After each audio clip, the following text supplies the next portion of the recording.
बुझा हुआ मुनि धर्म दीप को संयम घृत से जला दिया।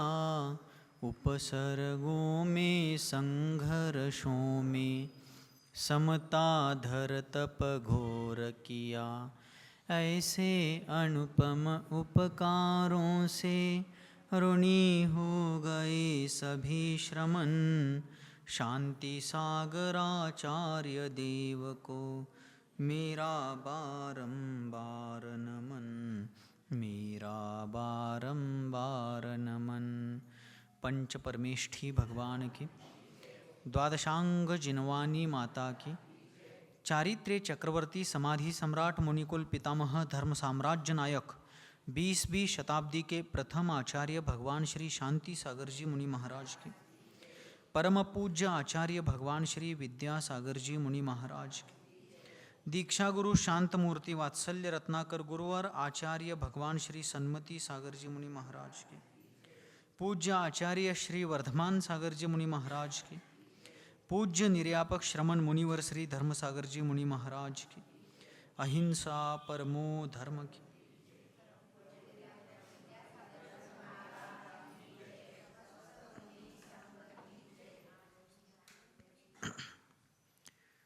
तीव्र गर्मी में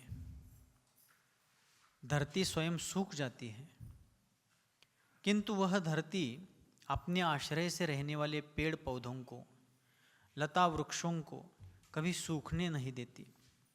उसी प्रकार संत पुरुष अपने जीवन में अनेक कष्ट उपद्रव परिशह सहन करते हैं, लेकिन आश्रित शरणागत शिष्यों को, भव्य जीवों को और धर्म वृक्ष को कभी सूखने नहीं देते। अपने जीवन में अनेक उपद्रवों को, परिशहों को, उपसर्गों को, प्रतिकूलताओं को, बाधाओं को, आपत्ति विपत्तियों को सहन करते हैं वे, किंतु अन्य जीवों को अपने निमित्त से किसी प्रकार कष्ट ना पहुँचे और जो कोई भी संसारी दीन दुखी जीव है उनका जीवन मांगल्य को प्राप्त हो, इसके लिए उनका जीवन सदैव समर्पित रहता है। हम लोग सोच सकते हैं, कल अपनी चर्चा चल रही थी कि कहाँ बारामती, यहाँ से 150-200 किलोमीटर है बारामती, और कहाँ प्रतापगड। प्रतापगड म्हणजे हे जावळी खोऱ्यातलं नव्हे, सह्याद्रीमधला शिवाजी महाराजांचा राजस्थानवाला प्रतापगड। अंतर लगभग 800 से 1000 किलोमीटर का अंतर है। फिर से आचार्य महाराज वहां गए। उम्र कितनी आचार्य शांति सागर जी महाराज की उस समय? 68 साल के आसपास, 67 से 68 साल की उम्र में आचार्य महाराज फिर से उधर गए और फिर 70 के आसपास उनकी उम्र पहुंच चुकी थी। उस उम्र में फिर बारामती से आचार्य महाराज प्रतापगढ़ गए। 1939 का चातुर्मास प्रतापगढ़ में करके 1940 का चातुर्मास फिर से गुजरात की ईडर के पास जो गोरल है, जहां 1935 में एक चातुर्मास हो चुका था, वहां करके वे फिर महाराष्ट्र की ओर सम्मुख होते हैं। किंतु उस समय उनका 1939 का 1940 का जो चातुर्मास प्रतापगढ़ में और गोरल में हुआ, उस क्षेत्र की प्रभावना के लिए वो मील का पत्थर साबित होता है। क्योंकि कल एक श्लोक पर अपन चर्चा कर रहे थे, कौन से? अदुःख भावितम ज्ञानम क्षीयते दुःख सन्निधौ तस्माद् यथा बलम दुःखै रात्मानं भावयेत मुनिः। अर्थात जो आत्म स्वभाव का साक्षात करने के लिए उद्यमी बने हुए मुनि हैं, उनको सुखपूर्वक अर्जित ज्ञान के बल पर ना रहते हुए उनको अनेक कष्ट, उपसर्ग, बाधाओं को, परिशहों को जीतते हुए ज्ञान की उपासना करके आत्मा का साक्षात्कार, आत्मा का अनुभव करने का प्रयास करना चाहिए। ऐसे भगवान पूज्यपाद आचार्य देव की आज्ञा है। तो कोई कोई अजैन बंधु या हमारे साधर्मी जैन बंधु भी अज्ञान के वश इन भेद विज्ञान का स्वरूप जानकारी में नहीं आने के कारण और शरीर की कष्ट सहिष्णुता को बढ़ाने के लिए जो दिगंबर साधु तपस्या करते हैं कि उस कष्ट सहिष्णुता के कारण भेद विज्ञान की आराधना में आसानी हो, यह सब उसकी पार्श्वभूमि मालूम नहीं होने के कारण हमारे ही अज्ञानी साधर्मी जैन बंधु या कोई अजैन बंधु भी जैन साधुओं की इस बाह्य तपस्या को देख करके इसको निरर्थक ठहराते हैं। ऐसे ये सब वस्त्रादि त्याग करके, चप्पल जूते त्याग करके, गर्मी बरसात बारिश ठंड आदि में विहार करना और नाना प्रकार के कष्टों को सहना उनको उनकी दृष्टि में लगता है तो ये सब बेकार की चीज़ है। आज की तारीख में भौतिक युग में इतने विकास की ओर बढ़ने वाले विज्ञान के आविष्कारों को देख करके उनको लगता है तो कुछ अलग ही चल रहा है इनका। किंतु जैन साधु शरीर को कष्ट देने के लिए तपस्या नहीं करते हैं, शरीर को कष्ट सहिष्णु बनाने के लिए तपस्या करते हैं। और शरीर को कष्ट सहिष्णु बनाना उस तपस्या के पीछे का उद्देश्य तो नहीं है। शरीर को कष्ट सहिष्णु बनाने के पीछे का उद्देश्य है कि अकस्मात अध्यात्म की साधना करते हुए समाधि का प्रसंग आ जाए, उपसर्ग परिशह आ जाए, तो उस उपसर्ग परिशह में अकस्मात संलेखना का प्रसंग आने पर वह साधक शरीर कष्ट सहिष्णु नहीं होने से मार्ग छोड़कर विचलित ना हो जाए, मार्ग भ्रष्ट ना हो जाए। इसलिए उस साधना में यह शरीर आपत्ति विपत्ति के काल में साथ दे सके, इसलिए शरीर को कष्ट सहिष्णु बनाते हैं। शरीर को कष्ट देने के उद्देश्य से नहीं, उसको कष्ट सहिष्णु बनाने के प्रयोजन से यह कठोर बाह्य तप किया जाता है। अतः किसी भी चीज की पार्श्वभूमि को, उसके बेस को समझे बिना निष्कर्ष पर नहीं पहुंचना चाहिए, कमेंट्स नहीं करनी चाहिए। कोई भी चीज जब तक सर्वांगीण रूप से, संपूर्ण रूप से हम उसके सारी पहलुओं को नहीं जानते हैं, बाह्याभ्यंतर आगे पीछे दाएं बाएं सारी चीज़ें जब तक हमें जानकारी में नहीं आती, तब तक हमें किसी पर भी, किसी घटना पर, किसी वस्तु स्थिति पर, किसी धार्मिक क्रिया पर या किसी भी बात पर कमेंट्स नहीं करना चाहिए। नो कमेंट्स, अन्यथा वह तीव्र पाप बंध का कारण बनता है। तो ऐसे आचार्य महाराज पूज्यपाद स्वामी ने कहा कि जैन साधु को दुख सह करके, दुखों को सहने की आदत डाल करके आत्मा की भावना करना चाहिए, आत्म ध्यान का अभ्यास करना चाहिए। आचार्य शांति सागर जी महाराज का जीवन चरित्र ऐसी घटनाओं से भरा हुआ है। एक बार का प्रसंग आया, आचार्य महाराज एक नगर में थे और उस समय बहुत भोले भाले लोग थे। उनमें इतने आहार दान आदि की चर्या कैसे होती है सब लोगों को जानकारी थी नहीं। महाराज जी सांगतात ना, मी पिऊ ऐकलाय की बऱ्याच वेळेला। कोकण में जब महाराज जी गए थे, कोकण प्रांत में जहाँ मुनियों का विहार नहीं होता है, पूज्य बड़े महाराज धर्मसागर जी महाराज, वहाँ की कितनी ही अज्ञानवश हो चुकी घटनाओं का महाराज वर्णन करते हैं। तो उस समय भी कुछ लोग जो इस प्रवाह से बाहर थे, तो उनके कारण आचार्य महाराज को बहुत बार कष्ट सहना पड़ा। लोगों ने कष्ट दिए नहीं, लेकिन संयोग वैसा बना। ऐसे ही एक दिन आचार्य महाराज आहार के लिए अपनी विधि लेकर के निकल पड़े और एक चौके में उनका पड़गान हो गए। दाताओं ने विधिवत पड़गान करके उनको आहारशाला में ले गए। आहार शुरू हो गया विधिवत। जो आचार्य महाराज ले रहे थे, जो उनका त्याग नहीं था, देना लेना विधिवत चल रहा था। और उसी क्रम में एक श्राविका, एक गृहिणी महाराज को दूध देने के लिए दूध लेकर के आती है, लेकिन वो खौलता हुआ, उबलता हुआ दूध था। महाराज चौके में पहुंचे, उसके पहले ही उस दूध को उबाल करके रखा हुआ था, अभी वो चूल्हे पर ही था। और वो श्राविका भोली भाली होंगी, और वो भोली भाली हो या होशियार हो, कुछ भी हो, लेकिन महाराज का कर्म प्रबल था। और उन्होंने वह दूध की जो पतेली थी, दुधाचं पातील, कपड़े से पकड़ा है उसको। सुन रहे हो का होगा वो? दूध के पतेली को उन्होंने कपड़े से पकड़ा है, क्योंकि वो बहुत गर्म था। अब उनको ये ध्यान में नहीं आया कि जिसे मैं हाथ से, पतेली को ऊपर से हाथ नहीं लगा सकती, कपड़े से पकड़ रही हूं, तो उसमें रखा हुआ दूध महाराज सीधे हाथ में लेने वाले हैं। देखो कर्म का उदय कैसे। भगवान वृषभदेव जब आहारचर्या के लिए जा रहे हैं, उनके पुत्र भरत चक्रवर्ती अवधि ज्ञानी थे, उनके दूसरे पुत्र बाहुबली भी अवधि ज्ञानी थे, क्योंकि वे सर्वार्थ सिद्धि विमान से आए थे। बाहुबली और भरत की पर्याय में आने से पहले वे सर्वार्थ सिद्धि विमान में, अणुत्तर विमानों में अहमिंद्र देव थे और सर्वार्थ सिद्धि विमान से मनुष्य गति में आने वाले जीव अवधिज्ञानी होते हैं। अब भरत बाहुबली दोनों भ्राता तीर्थंकर वृषभदेव के दोनों ये पुत्र अवधिज्ञानी थे। स्वयं साक्षात सौधर्म इंद्र जिन्होंने गर्भ जन्म दीक्षा कल्याणक दीक्षा के पूर्व जब भगवान राजा बने तो उनका राज्याभिषेक इत्यादि सारी चीजें उन्होंने अपने नेतृत्व में की, अपने निर्देशन में संपन्न कराई, वे सौधर्म इंद्र अवधिज्ञानी थे। भगवान वृषभदेव के पुत्र पिता महाराजा नाभिराय वे भी अवधिज्ञानी थे। लेकिन इन सब में किसी को भी ध्यान में नहीं आया कि वृषभनाथ मुनिराज नवधा भक्ति को खोज रहे हैं। उनके पास अवधि ज्ञान था, फिर भी उनका अवधि ज्ञान उस समय क्रियान्वित नहीं हो पाया, उस तरफ उनका उपयोग नहीं जा पाया। भगवान किस विधि को लेकर चले हैं, भगवान का क्या नियम है, आहार के लिए उनको क्या अपेक्षित है, आहार के लिए मतलब व्यंजन नहीं, क्या विधि वे चाहते हैं, ये सोचने लायक उनका उपयोग उस तरफ गया ही नहीं। कारण क्या? प्रमाद नहीं। वृषभनाथ मुनिराज का लाभांतराय कर्म का उदय और उस समय के सारे दाता देने के लिए कोई पीछे नहीं था। महाराज पुरगी घ्या आमचे, महाराज ये हत्ती घोड़ी घ्या, हमारा राज्य लो, हमारे रत्न राशि लो, हमारी संपत्ति लो, हमारा अमुक लो तमुक लो। भगवान को वो कुछ नहीं चाहिए था।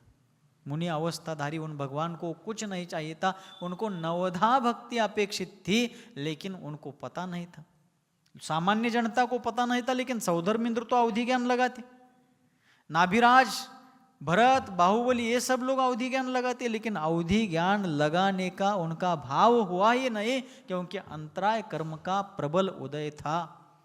अपने मराठी साहित्यकारों ने कही किसी जगह पर एक चीज कही है, श्रद्धेय ब्रह्मचारी वसंत दादा वह चीज हमेशा कहते थे, वो पंक्ति हमेशा कहते थे, पराधीन आहे जगती पुत्र मानवाचा। क्या पंक्ति है? पराधीन आहे जगती पुत्र मानवाचा। यह संसारी प्राणी कर्माधीन है। बड़े बड़े महापुरुषों को, शलाका पुरुषों को, प्रतापशाली पुण्यशाली जीवों को कर्म ने अपना प्रभाव दिखाया है। हाँ, कर्म शाश्वत नहीं है। आश्रव बंध को प्राप्त होता है, उदय में आकर के फल देकर के जीर्ण हो जाता है, निर्जरित होता है। कर्म सिद्धांत शाश्वत है, कर्म शाश्वत नहीं है। फर्क समझ में आया? कर्म सिद्धांत जो कर्मों के आश्रव बंध संवर निर्जरा उत्कर्षण अपकर्षण संक्रमण निधत्य निकाचित इत्यादि जो कुछ चीजें हैं वो सिद्धांत शाश्वत है, सार्वकालिक है, त्रैकालिक है, किंतु कर्म सार्वकालिक नहीं है। सामान्य अपेक्षा से, एक अपेक्षा से, अभव्य जीवों की अपेक्षा से कर्म तो अनादि अनंत है। अभव्य संभव्य अर्थात जिनको अपन दूरानुदूर भव्य कहते हैं सामान्यतः, उनकी अपेक्षा से भी कर्म सामान्य अपेक्षा से अनादि अनंत है। लेकिन भव्य जीवों की अपेक्षा से कर्म अनादि शांत है, उसका अंत होने वाला है। उसमें बहुत सारे पहलू हैं, अपन उस तरफ अभी नहीं जाएंगे, किंतु ऐसे ये सारे कर्म है। कर्म सिद्धांत सार्वकालिक है, लेकिन कर्म सार्वकालिक नहीं है। अभी अपने मनुष्य गति नाम कर्म का उदय है, क्या ये हमेशा रहेगा? जब तक मनुष्य आयु का उदय है तब तक मनुष्य गति नाम कर्म का उदय, मनुष्य आयु का उदय, वो मनुष्य आयु समाप्त हुई, मनुष्य आयु नाम कर्म जो वर्तमान में उदय में है वो भी खत्म हो जाएगा। तो मनुष्य गति मनुष्य आयु संबंधी जो नियम है, सिद्धांत है, कानून है, कायदे हैं, वो तो सार्वकालिक है। लेकिन वो कर्म जो है वो फल देगा नष्ट होगा, फल देगा नष्ट होगा। लेकिन जब तक वो फल देता रहता है पुण्य पाप रूप, तब तक उस कर्म का प्रभाव लगभग संसार के सभी जीवों के ऊपर होता है। और फिर भगवान वृषभदेव जैसे तत्काल उसी भव में मोक्ष को प्राप्त कर लेने वाले तद्भव मोक्षगामी जीव के ऊपर भी कर्म का प्रभाव। पार्श्वनाथ स्वामी का देखिए, अपन ने देखा है पीछे कि एक तरफी उनके ऊपर वैरत्व चल रहा था, लेकिन ऐसा होते हुए भी, उस कर्म का इतना प्रबल उदय होते हुए भी अंततो गत्वा वह कर्म नष्ट हो ही गया।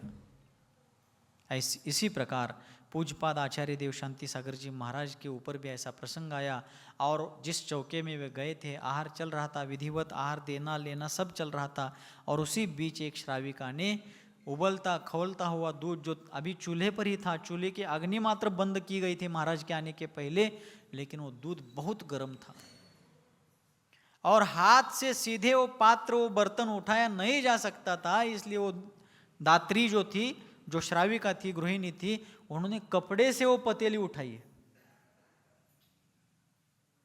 अब उनको उस समय विवेक भाव जागृत नहीं हुआ कि महाराज हाथ में कैसे ले पाएंगे खौलता हुआ दूध। उन्होंने जानबूझकर किया क्या ऐसे? वो जो दात्री थी, गृहिणी थी, उन्होंने जानबूझकर किया है? नहीं। वो श्रद्धा भक्ति पूर्वक ही दान दे रही थी, लेकिन उस समय विवेक नहीं रह पाया क्योंकि कर्म का उदय ही ऐसा था। मराठी में और एक कहावत, हमारे संघ में एक महाराज थे, यहाँ पर भी उनका आना जाना हुआ था, आप लोगों ने उनके दर्शन किए होंगे, श्रवण सागर जी महाराज, है ना। वे एक कहावत कहते थे हमेशा, कर्म गति न्यारी बुद्धि काय करेल बिचारी। क्या कहते थे? कर्म गति न्यारी बुद्धि काय करेल बिचारी। म्हणतो थे नो, महाराज जी के साथ उनका चातुर्मास भी हुआ था उनकी समाधि के पहले। कर्म गति न्यारी तो बुद्धि क्या करेगी बेचारी। बुद्धि उस समय काम नहीं देती जब कर्म का प्रबल उदय रहता है। और फिर उन्होंने बिना विवेक के वो पतीली उठाई, कपड़े पकड़ करके, कपड़े के साथ पकड़ करके, और सीधा महाराज ने तो अंजलि की थी। अब महाराज ने नहीं देखा कि उन्होंने जो पात्र लिया है उसको कपड़े से पकड़ा है। महाराज ने देखा होता तो उन्होंने उस समय विवेक पूर्वक स्वीकार करना नहीं करना किया होता, लेकिन महाराज ने उनके पकड़े हुए पात्र की तरफ नहीं देखा। उन्होंने दूध के लिए अंजलि जैसी ही करी, उबलता हुआ दूध उनके अंजलि में जैसे ही गिरा, वो इतना तप्त गर्म था, इतना तीव्र गर्म था कि महाराज तत्काल तत्क्षण मूर्छित हो गए और सीधे जो खड़े थे, खड़े खड़े ही नीचे गिर गए। जो 14 तास सिंह के सामने सीधा मेरुदंड करके बैठे थे, जिनके शरीर पर मृत्यु का दूत बनकर के आया हुआ नाग सांप और अनेक बार उनके शरीर पर घंटों घंटों तक लिपटा रहा, जिनके ऊपर तीव्र प्रतिकूल बाधाएं आई, उपसर्ग परिचय हुए, छिद्दी ब्राह्मण आए, कभी उनको मूर्छा नहीं आई। लेकिन कर्म का उदय ऐसा था कि वो दूध अंजलि में लेते ही महाराज मूर्छित हो गए और खड़े खड़े ही गिर गए।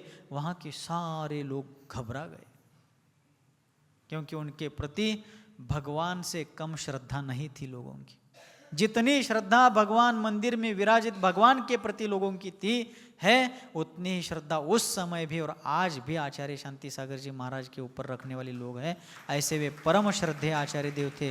लेकिन जैसे ही वो नीचे गिर गए, खड़े खड़े थे, नीचे सीधे गिर गए, लोग अपने अपने बर्तन, अपने पात्र रख करके दौड़ लगा करके वहाँ पहुँच गए।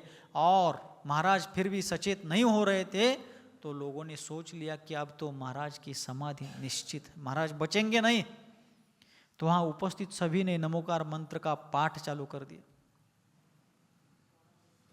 और थोड़ी देर में जिन्होंने अखिल संसार की मूर्छा को दूर करने का संकल्प लिया था, जिनके अंतः प्रेरणा से जिन्होंने विश्व के प्राणी मात्र के मिथ्यात्व और अज्ञान को मिटाने के लिए प्रयास जारी किया था, ऐसे आचार्य देव शारीरिक मूर्छा से दूर हो गए।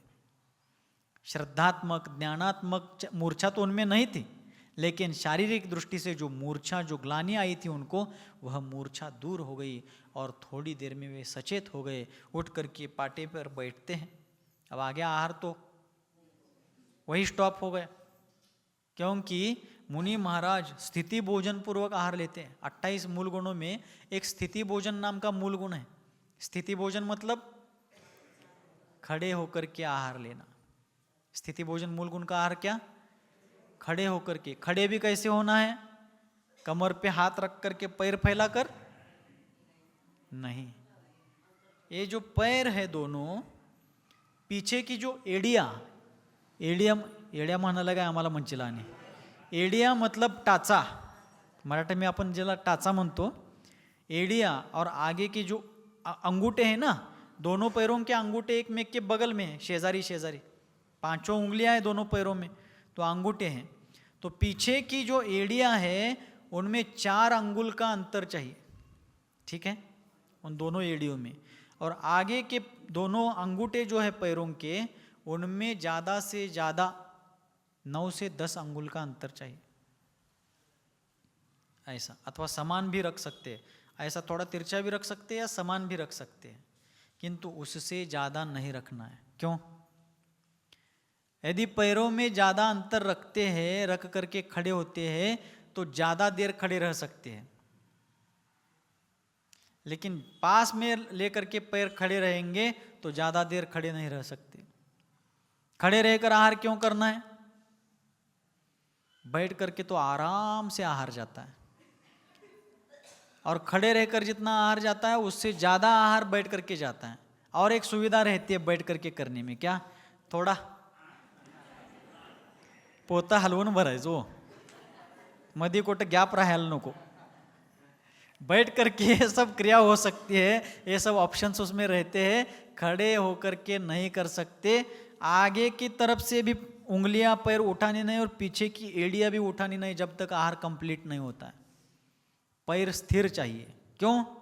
यदि एड़ी उठा ली, आगे की अंगुलियां ऊपर उठा ली और उसी समय कोई चींटी या कोई सामान्य सूक्ष्म आकार वाला जीव नीचे चला गया तो उसकी हिंसा निश्चित रूप से हो जाएगी। इसलिए पैर एक बार रख दिए तो उसका हलन चलन नहीं होना चाहिए, स्थिर रखना चाहिए।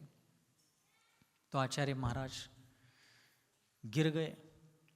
स्थिति भोजन नाम का जो उनका मूल गुण है, अब वो उस आसन से विचलित हो गए तो अब फिर वो आहार उस दिन ग्रहण नहीं कर सकते, कोई भी नहीं कर सकते। तो फिर वो सचेत हो गए। उन्होंने पाटे पर बैठ करके अपनी हस्त शुद्धि, पैरों को व्यवस्थित पोंछ लिया, मुख शुद्धि आदि करके कायोत्सर्ग पूर्वक सिद्ध भक्ति कर ली। हाथ सारे लाले लाल हो गए थे, फोड़े फुंसे आ गए थे, मोठमोठ्या फोडी उठल्या होत्या। जरा गरम भात तोंडात घातला तर जीभ हालायचं नाव घेत नाही। कल्पना करा की जरा काय झालं असेल। एवढे सहनशील, ज्यांच्या शरीरावरती तो वेड़ा मानुस, वह पागल आदमी रात में देर तक उनके शरीर पर लाठी डंडे से मारता रहा, नुकीली कील उनको चुभाता रहा। हजारों चींटियां जिनको रात भर काटती रही, जिसका खून बहते हुए दूर तक गया है। ऐसा सामर्थ्य, सहनशीलता का अचाट सामर्थ्य होते हुए भी वे कभी विचलित नहीं हुए।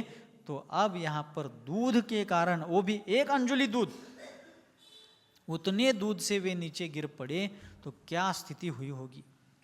इतने सहनशील आचार्य महाराज नीचे गिर पड़े तो क्या स्थिति हुई होगी, तो हाथ की क्या दशा हुई होगी। अब दूसरे दिन क्या बाबा, आज हाथ अब बहुत जल गए हैं, फोड़े फुंसियाँ हो गई है, अब आहार कल के दिन क्या कर लेते हैं, थाली में कटोरी में ले लेते हैं चम्मच से, है ऐसा कुछ। इसलिए इसको असीधारा मार्ग कहते हैं। कौन सा मार्ग? कोरोना काल में हम जयपुर के पास पदमपुरा नाम का एक अतिशय क्षेत्र है, वहाँ पर थे। बहुत भीषण परिस्थिति थी, सर्वत्र ही लॉकडाउन था, कोई बाहर नहीं पड़ सकता था अपने अपनी जगह से। लेकिन दिगंबर मुनियों की आचार संहिता में कोई बदलाव नहीं। अन्य संप्रदाय के जो साधु तपस्वी जन हैं, उनकी निंदा या उनसे तुलना दिगंबर मुनियों की नहीं चल रही है। लेकिन उनके लिए शौच को जाना है तो वे शौचालय में जाते हैं, उनको भोजन करना है, वे जहाँ पर बैठे, जहाँ उठते बैठते हैं वही उनके स्थान पर भोजन उनको पहुँचाया जा सकता है, वहीं पर वे बैठ करके खा सकते हैं, कोई बात नहीं। लेकिन दिगंबर मुनियों को आहार लेने के लिए विधिवत ही सारी प्रोसेस, सारे प्रोटोकॉल्स करने पड़ते हैं। अन्य संप्रदाय के साधु किसी भी कोरोना आदि के निमित्त से कुछ तकलीफ हो जाए तो वैक्सीन ले सकते हैं। हाँ, सभी लेते ही होंगे, लेते ही है, लिए ही है, ऐसा मैं नहीं कह रहा हूँ, तुलना नहीं कर रहा हूँ। उनको तुच्छ लेखने का, उनको नीचा दिखाने का मेरा उद्देश्य नहीं है। लेकिन दिगंबर मुद्रा को, दिगंबर मुनिपद को असीधारा व्रत क्यों कहा? वे औषधि कब भी ले सकते, दिन में, रात में, सुबह, दोपहर, शाम। इतना ही क्यों, अजैन साधु क्यों, श्वेतांबर साधु, उनमें दिन में 3-4 बार भी वो आहार ग्रहण करे, पानी पिए, कोई दिक्कत नहीं। सभी वैसा करते ही है, ऐसा उनमें भी नहीं है, लेकिन करे तो बंधन नहीं है दिन में ऐसा करने के लिए। डॉक्टर लोग कहते थे, आप लोगों को डॉक्टरों ने कहा था कोरोना काल में कोई भी उपवास ना करे। क्यों? इम्यूनिटी पावर कम हो जाएगी, रोग प्रतिकारक क्षमता घट जाएगी, इसलिए कोई भी उपवास ना करे। दिगंबर मुनियों को तो कम से कम सरकारी उपवास तो करना ही है। सरकारी उपवास मतलब चातुर्मास स्थापना, निष्ठापना और बाकी अष्टमी, चतुर्दशी, कोई 64 रुद्र आदि जिन गुण संपत्ति आदि व्रतों का उपवास आप करो ना करो उसका कंपल्शन नहीं है, लेकिन ये सरकारी उपवास तो करना ही है। देखो मूल जो रूप है उसमें कोई डिस्काउंट नहीं है। एक्स्ट्रा जो करना है देश काल परिस्थिति के अनुसार करिए, लेकिन मूल में कोई छूट नहीं है। बराबर कड़े क्या?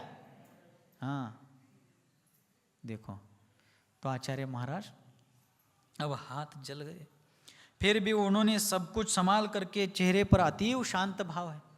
ऐसा सब हुआ तो उबले नाही, हुक्के आली नाही त्यांना आता झोडपून काढूया म्हणून। स्वनाम धन्य वे आचार्य महाराज थे। सिद्ध भक्तिपूर्वक कायोत्सर्ग करके सिद्ध भक्तिपूर्वक उन्होंने आहार का प्रत्याख्यान कर दिया, त्याग कर दिया। विशिष्ट समयावधि के लिए पिच्छी का ग्रहण की। चौकी के सभी लोग आबाल वृद्ध नर नारी रो रहे थे। अभी सुनते समय आप और हम भाव विवल हो रहे हैं, उन लोगों की क्या दशा हुई होगी। सभी लोग बड़े व्यथित हो गए। फिर उन लोगों ने आचार्य महाराज के चरणों में रोते बिलखते हुए अपने भाव रखे, क्षमा मांगने लगे। और जिन महानुभाव श्राविका के द्वारा वह घटना घटित हुई, अर्थात उसमें जो निमित्त बनी, उन श्राविकाओं का तो, उस स्त्री का मन तो बहुत तिलमिला रहा था। उन्होंने आचार्य महाराज के सामने अपना माथा रख करके बड़े विनत भाव से क्षमा याचना की, घोर पश्चाताप, निंदा, आलोचना अपनी आचार्य महाराज के चरणों में व्यक्त की और प्रायश्चित्त की याचना की। किसकी याचना? प्रायश्चित्त की याचना की। तब आचार्य महाराज बोले कि देखो इसमें आपका क्या दोष है? मेरे ही उस प्रकार के कर्म का उदय यदि नहीं होता तो क्या आप ऐसा करते? और यदि आज आपने किया है तो जानबूझकर थोड़ी ही किया है। हाँ, आपको विवेक रखना चाहिए था, लेकिन मेरे कर्म का इतना प्रबल उदय था कि उस कर्म के उदय में आपको वो विवेक बुद्धि सूझ नहीं पाई। उस प्रकार का आपके भी कर्म का उदय था ही, लेकिन प्राधान्य मेरा था, क्योंकि शारीरिक तकलीफ उत्पन्न होने जैसा कर्म मेरा उदय में था। इसलिए आप दुखी मत होइए। इस बात का आपको कोई प्रायश्चित नहीं दिया जाएगा, क्योंकि ये जानबूझकर किया गया अपराध नहीं है, अनावधान से हुआ है। आप शांति धारण करें। देखो उन्हीं को आचार्य महाराज संबोधित करते हैं, उन्हीं को शांत रहने के लिए प्रेरित करते हैं। हमारे आचार्य महाराज के जीवन का एक प्रसंग मुझे याद आता है। सन 2008 के चातुर्मास की बात है। कुंभोज में आचार्य महाराज का चातुर्मास था, आचार्य सन्मति सागर जी महाराज का। यहाँ पर उस समय पूज्य श्री संयम सागर जी महाराज का चातुर्मास था समडोली में, उस साल की घटना है। और जब आचार्य महाराज कुंभोज में चातुर्मास कर रहे थे, मेरे आंखों देखी घटना है, मेरे सामने की घटना है। उस समय मैं ब्रह्मचारी रूप में था संघ में। तो जब आचार्य महाराज एक चौके में उनका आहार चल रहा था, और आहार होते समय शुरुआत ही हुई थी, कुछ ही ग्रास आचार्य महाराज ने आहार लिया था, उतने में बालाजी प्रसन्न हो गए। हाथ में आ गया बाल, हाँ बाल आ गया। आचार्य महाराज बैठ गए। आहार शुरुआत में ही अंतराय होने के बाद वे नीचे बैठ गए। उन्होंने शुद्धि कर ली, पिच्छी प्रत्याख्यान करके पिच्छी का ग्रहण कर ली। चौके की महिलाएं रोने लगी। महिलाएं तो भावुक होती ही है, छोटी मोटी बात पर भी होती है। अब वे आचार्य महाराज उस समय 2008 में 81 साल की उम्र के थे। आचार्य महाराज की, सन्मति सागर आचार्य देव की उम्र उस समय 81 साल की थी। आज 81 साल के कौन वृद्ध व्यक्ति है कि जो एकासन करते हो? जनरली क्वचित होंगे, अल्प मात्रा में होंगे। निर्ग्रंथ दिगंबर मुद्रा धारण करके स्वयं चलना और शिष्यों को चलाना, इस प्रकार का कठिन कार्य करने वाले कितने संत पुरुष, कितने महात्मा हैं ऐसे? बहुत विरले लोग होते हैं ऐसे। तो बाल आने पर वे शांत भाव से नीचे बैठ गए। शुद्धि करके प्रत्याख्यान करके पिच्छी का ग्रहण की। महिलाएं रो रही थी। आचार्य महाराज ने उनको संबोधित किया, आप शांत रहे। यह अंतराय होना, अलाभ होना, ये सब चीजें मुनि जीवन का अंग है। ऐसा समझा बुझा करके उनको शांत करने लगे। तब उनमें से एक श्राविका कहने लगी, महाराज हमें प्रायश्चित्त दीजिए। क्या कहने लगे, हमें प्रायश्चित दीजिए। मैंने इन्हीं आंखों से, इन्हीं कानों से देखी सुनी घटनाएं हो, प्रत्यक्ष। तो जब महिलाओं ने, श्राविकाओं ने प्रायश्चित की याचना की तो आचार्य महाराज बोले ठीक, बता करके, बहुत बता करके भी माने नहीं, तब आचार्य महाराज बोले ठीक है, मैं आपको प्रायश्चित देता हूं, लीजिए। तब आचार्य महाराज ने प्रायश्चित दिया कि आप सभी लोग पेट भर के भोजन करेंगे और नमोकार मंत्र का भरपूर जाप्य करेंगे, यही आपका प्रायश्चित है। देखो, साधारण व्यक्ति चिढ़ जाता है एकदम से, क्या आपको अकल है क्या नहीं, ನಿಮಗೆ ಅಂತ ತಿಳಿತಿನಿಲ್ಲ, ಹೆಂಗ ಮಾಡ್ತೀರೇನ, ಹಂಗ ಮಾಡ್ತೀರೇನ, ಮನ್ಯಾಗ ಹಿಂಗ ಹೊಂತೀರೇನ, हाँ। लेकिन उन्होंने संयत भाव से अत्यंत प्रशांत रूपाय दिगंबराय, यह रूप हमने कितने ही बार आचार्य सन्मति सागर जी महाराज का देखा। तब उन श्राविकाओं को भी थोड़ा संतोष हुआ। नमोकार मंत्र का जाप्य करने का प्रायश्चित उन्होंने इसलिए दिया ताकि, प्रायश्चित वैसे दिया नहीं जाता लेकिन इसलिए दिया ताकि नमोकार की जाप्य माला में वो लग जाए तो उनका उपयोग थोड़ा पलट जाएगा, भाव शांत हो जाएंगे, इसलिए उन्होंने वो एक मनोविज्ञान का प्रयोग करके उनको प्रायश्चित दिया। इसलिए अदुख भावितम ज्ञानम क्षीयते दुख सन्निधौ तस्माद् यथा बलम दुःखै रात्मानं भावयेन मुनि। ऐसे कष्टों को, उपसर्गों को, परिश्रमों को सहन किए बिना, कष्ट सहिष्णु बने बिना कभी भी जीवन में ज्ञान कार्यकारी नहीं होता है। भगवान वृषभ देव की स्तुति करते हुए भगवान समंतभद्र आचार्य देव ने स्वयंभू स्तोत्र में कहा कि भगवान आप सहिष्णु हो और अच्युत हो। सहिष्णु क्यों हो? 6 महीने तक आप उपवास लेकर स्वयं बैठ गए और वहाँ से आगे 7 महीने 8 दिन तक आप यथासंभव आहार को उठते रहे, लेकिन विधि के कारण आहार नहीं मिल पाया तो आपने उस सब को सहन किया। लेकिन सहन करते हुए भी आप विचलित नहीं हुए, पथ से च्युत नहीं हुए, अच्युत रूप से आप निरंतर लक्ष्य की ओर बढ़ते गए। उसी प्रकार शांति सागर आचार्य देव का जीवन है। ऐसे कितने ही प्रसंग हैं उनके जीवन चरित्र के कि जिसका वर्णन करना शब्दों में संभव नहीं है। ऐसे आचार्य महाराज 1939 का चातुर्मास प्रतापगढ़ में करते हैं, 1940 का गोरल में करते हैं और फिर उनका मुख फिर से दक्षिण की ओर होता है। जिनका चारित्र अक्षीण था, जिन्होंने कभी किसी के द्वारा दक्षिणा स्वीकार नहीं की, लेकिन वे दक्षिणा पथ की ओर बढ़ते हैं, दक्षिण की ओर सम्मुख होते हैं। आगामी 7 तारीख को अर्थात परसों के दिन, आज 5 तारीख है, परसों अर्थात सोमवार को कोल्हापुर शहर में, जो जिलावर्ती शहर है कोल्हापुर में, एक मोर्चा, एक आंदोलन रखा गया है, शांति युक्त आंदोलन। शिरपुर में अंतरिक्ष पार्श्वनाथ भगवान के मंदिर के ऊपर धर्म का चोला पहन करके अधर्म कार्य करने वाले लोगों का निषेध करने के लिए और अपने धार्मिक अस्तित्व को सुरक्षित करने के लिए, अपने भविष्यकालीन सामाजिक संस्कृति को, धार्मिक संस्कृति को व्यवस्थित रूप से सुरक्षित और संवर्धित करने के लिए और भी जैन समाज के कुछ मांगों को सरकार के सामने रखने के लिए एक मोर्चा कोल्हापुर में 7 तारीख को रखा गया है। शायद दशहरा चौक में है सर, दशहरा चौक कोल्हापुर। हाँ, दशहरा चौक से जिलाधिकारी कार्यालय तक, कलेक्ट्रेट तक, और उसके दूसरे दिन अर्थात 8 तारीख को यहाँ अपने सांगली में जो विजयनगर के पास नया जिलाधिकारी कार्यालय है, कलेक्ट्रेट है, वहाँ पर ऐसा ही आयोजन है। तो सभी लोग ज़्यादा से ज़्यादा संख्या में, समडोली हो, आसपास के सभी अंचल में जो गांव हैं, नगर है, शहर है, वहाँ के लोगों को वहाँ आना अपना कर्तव्य है।